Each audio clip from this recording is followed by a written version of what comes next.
Randy Kraft, tribute speech.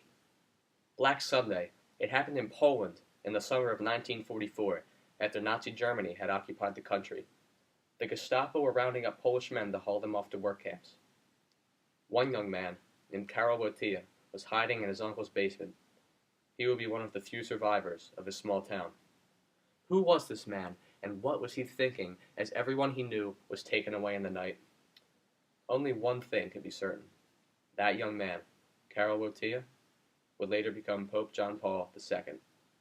John Paul, one of the most influential figures of the 20th century, is very worthy of praise. He should be honored because of his fearless attitude and perseverance, as well as his contributions to the fall of communism and many dictatorships throughout the world. John Paul's ability to endure suffering stemmed from his early life, which was incredibly painful. His mother passed away when he was 8 years old. A few years later, his older brother died of scarlet fever.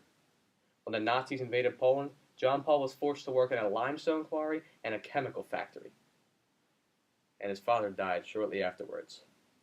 Looking back on his life, John Paul remarked in an autobiography, "I was not at my mother's death. I was not at my brother's death. I was not at my father's death. At the age of 20, I had already lost everyone that I loved." But despite being the only survivor of his family, John Paul endured.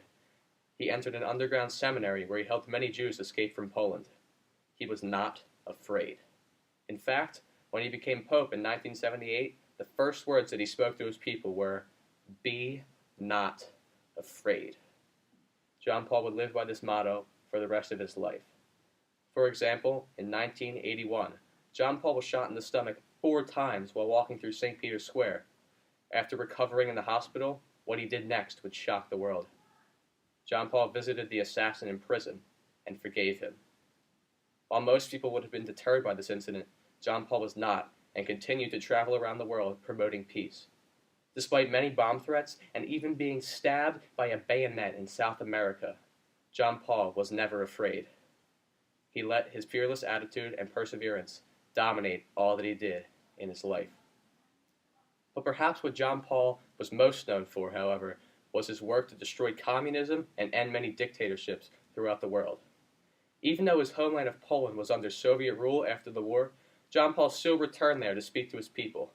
He inspired the Poles to start a peaceful revolution against the communists by reminding them, "Be not afraid."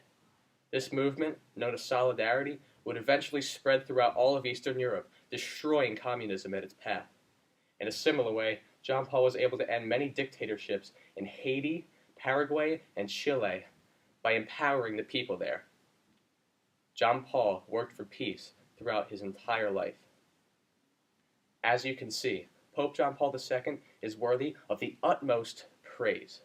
His fearless attitude and perseverance, coupled with his work to destroy communism and end dictatorships, made him one of the most influential people of his time. Looking back on the young Karol Wojtyła, hiding in his uncle's basement, there is something else that we can be certain of. He was not afraid.